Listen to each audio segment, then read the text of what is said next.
Hello नमस्कार हमारे channel में आपका स्वागत। हम आपको बहुत ही महत्वपूर्ण जानकारी देने वाले हैं अतिथि शिक्षकों के नियमितीकरण को लेकर। पीडी खेरवार जी ने क्या कहा है अतिथि शिक्षकों के नियमितीकरण को लेकर पूरी विस्तार से मैं जानकारी देने वाले हूँ। इनका कहना है कि हम लोगों की शिक्षा मंत्री मुख्यमंत्री जी से बात हुई है, जल्दी अतिथि शिक्षकों के हित में कोई आदेश जारी हो सकता है। ठीक है, ऐसी संभावना जताई जा रही है कि जल्दी कोई आदेश अतिथि शिक्षकों के हित में जारी किया जाएगा। उन्होंने बोला अगर आदेश जारी नहीं होता है तो जो लोकसभा चुनाव में अतिथि शिक्षक एक बड़ा खेल करने वाले हैं। सरकार को अल्टीमेटम भी दिया है। ठीक है फ्रेंड्स, इसलिए अतिथि शिक्षकों के हित में जल्द से जल्द कोई ना कोई आदेश जारी जरूर किया जाएगा अतिथि शिक्षकों के लिए लोकसभा चुनाव से पहले, ऐसा कहना है पीडी खेरवार जी का। उनकी बात हुई है शिक्षा मंत्री जी से, मुख्यमंत्री जी से। तो क्या कहना है पीडी खेरवार जी का, पूरी विस्तार जिसके संबंध में जानकारी देने वाला हूँ। लाइव वार्ता आपको सुनाने वाला हूँ पीडी खेरवार जी के द्वारा। ठीक है, तो आप वीडियो में बने रहे, वीडियो पूरा देखें। वीडियो अच्छा लगे तो आप लाइक करें और चैनल को सब्सक्राइब जरूर कर लें ऐसे नई अपडेट पाने के लिए।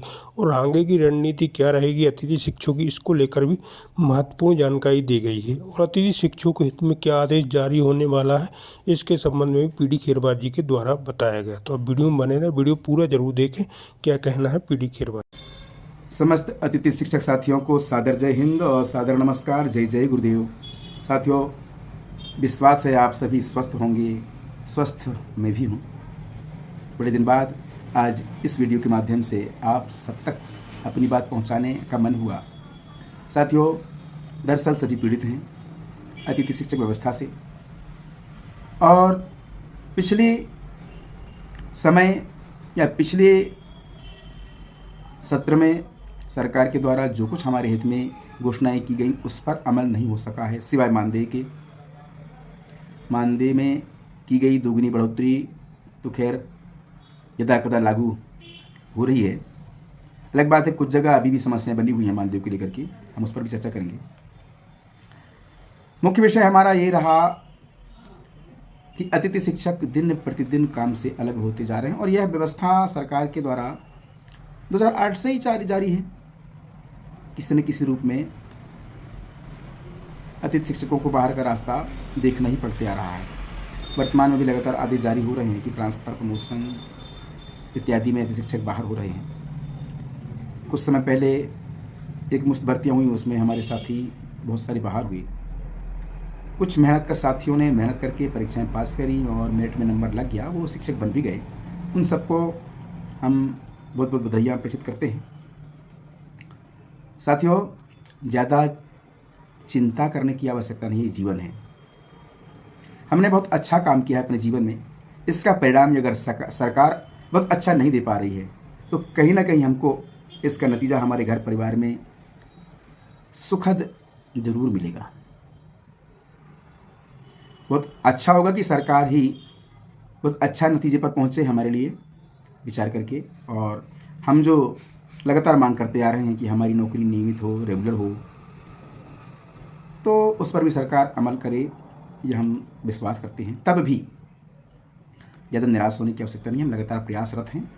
हमारे सभी संगठन प्रयास कर रहे हैं, सभी संगठनों के पदाधिकारी प्रयास कर रहे हैं। अभी विगत दिनों कुछ संगठनों के साथी भोपाल में ठहर कर प्रयास कर चुके हैं, और जिसका परिणाम आने वाला है। सरकार तक बात गई है, माननीय मुख्यमंत्री जी से मुलाकात का भी उनने प्रयास किया है कि उनका समय मिले। माननीय शिक्षा मंत्री जी से भी मुलाकात कर अपनी बात रखी है। चूँकि वर्तमान में तमाम जिलों के अतिथि शिक्षकों को बाहर किए जाने के आदेश लगातार जारी हो रहे हैं, जिसके कारण साथी हमारे बाहर होते भी आ रहे हैं। हम इस पर रोक नहीं लगा पा रहे हैं। अभी वर्तमान में लोकसभा चुनाव के दौरान फिर से ये सत्ता पक्ष हो या विपक्ष हो या अन्य राजनीतिक पार्टियां हो हमारे पास आएंगी। इसके पहले हमारा प्रयास है कि राज्य स्तर पर हम एक ऐसी मुहिम छोड़ें जिससे कि ये सत्ता पक्ष हो या विपक्ष हो या अन्य राजनीतिक पार्टियां हों, इनके भेजे में ये बात आए कि अतिथि शिक्षक सच में बहुत ज़्यादा पीड़ित हैं, शोषित हैं, वंचित हैं, और ये आक्रोशित भी हैं।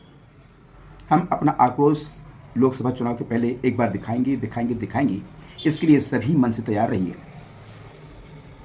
अलग बात है कि राज्य स्तर पर मध्य प्रदेश की राजधानी भोपाल में बहुत बड़ा जंगी प्रदर्शन हमसे नहीं हो सका, कोई बात नहीं, पर जिला स्तर पर तो, लोकसभा क्षेत्र स्तर पर तो हम अपनी ताकत दिखाने में पीछे नहीं हटने वाले हैं। इसके लिए भी लगातार चर्चा हो रही है संगठन में। आप लोग भी अपनी तैयारियां बना के रखिए। अच्छा हुआ कि भोपाल में ही जंगी प्रदर्शन हो, आप लोग निराश कोई ना हो। और सरकार को हमारी ज़रूरत है, सरकार को शिक्षकों की ज़रूरत है। इस नज़रिए से भी देखा जाए तो अतिथि शिक्षकों का अब तक का जो प्रयास है, अब तक का जो संघर्ष है, वो सफल हो सकता है। इसमें कोई बड़ी बात नहीं, इसमें कोई दो राह की बात नहीं। आप लोग सभी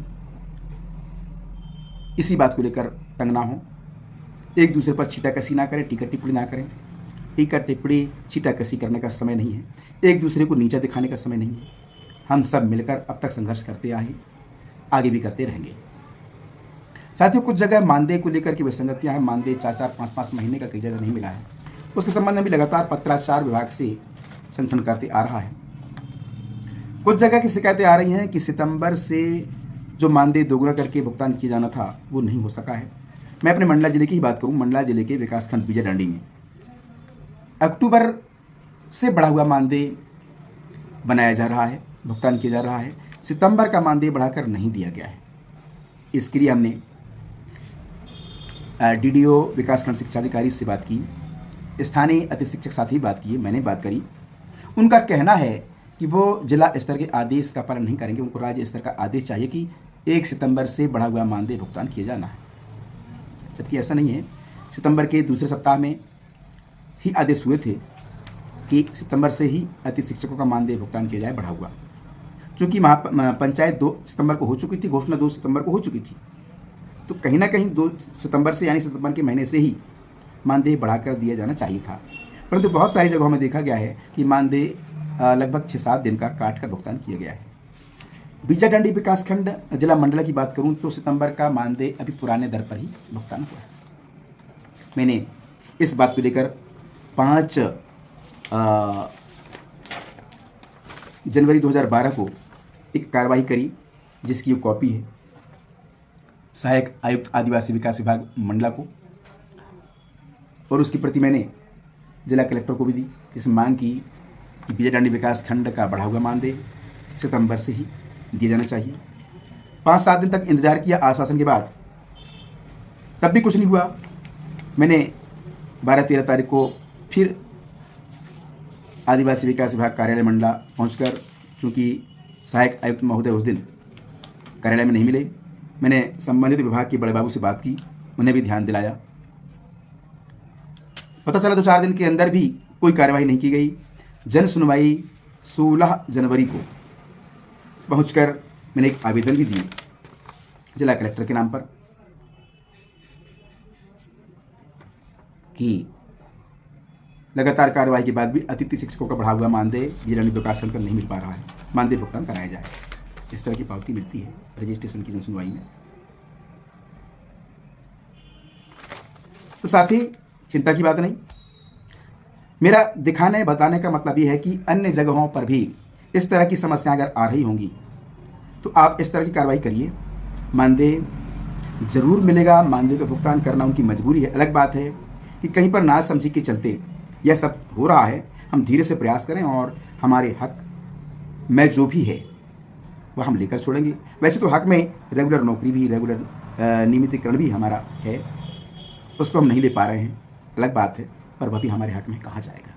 मानदेय की बात जहाँ तक रही, इस तरह की अगर कहीं विटंबना है तो आप लोग कार्रवाई करते रहें जिला स्तर पर, ब्लॉक स्तर पर। और साथियों, बहुतायत जगहों से शिकायतें आ रही हैं ग्रुपों में कि कई जगह जुलाई से मानदेय नहीं मिला है, कई जगह 4 महीने का नहीं मिला, कई जगह 4 महीने का, 3 महीने का, 2 महीने का। तो 2 महीने का तो हमारे मंडला जिले में भी अभी नहीं मिला था नवंबर दिसंबर का, पर आजकल से मानदेय आना हमारे साथियों के खाते में चालू हो गया है, जल्दी पूरा भुगतान हो जाएगा। पर जहाँ 4-4, 6-6 महीने का भुगतान नहीं हो पाया है, ऐसे जगहों में भी जिला स्तर के संगठन कार्रवाई करें। अपने जहाँ शिक्षा विभाग की बात है DEO से बात करें, जहाँ ट्रैवल की बात है AC से बात करें, और इसके बाद जिला कलेक्टर से भी लिखित में आवेदन करें और अपनी पारिश्रमिक के लिए तो कम से कम राज्य स्तर पर, प्रदेश स्तर के संगठन की जानकारी में लाएं जरूर, परंतु उन्हें बाध्य ना करें, क्योंकि वह भी अपने स्तर पर कार्रवाई कर रहे हैं। साथियों, मेरा निवेदन इतना ही था कि आप लोग इस तरह की छोटी छोटी कार्रवाइयाँ अपने स्तर पर करें, करते रहें, निराश ना हों। हम अपना संघर्ष जारी रखे हुए हैं, संघर्ष हमारा बंद हुआ नहीं है। हम सफलता की ओर जाएंगे जाएंगे जाएंगे, पूर्ण विश्वास है।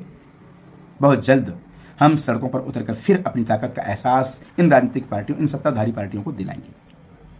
साथियों, मेरी बात अगर आपको कहीं लगती हो कि मैंने कुछ गलत कह दी हो तो ध्यान ना दें, और हमको क्या करना चाहिए हमारे जीवन में, इस पर कुछ ज़्यादा चिंतन करने की आवश्यकता है। बस आज इतना ही।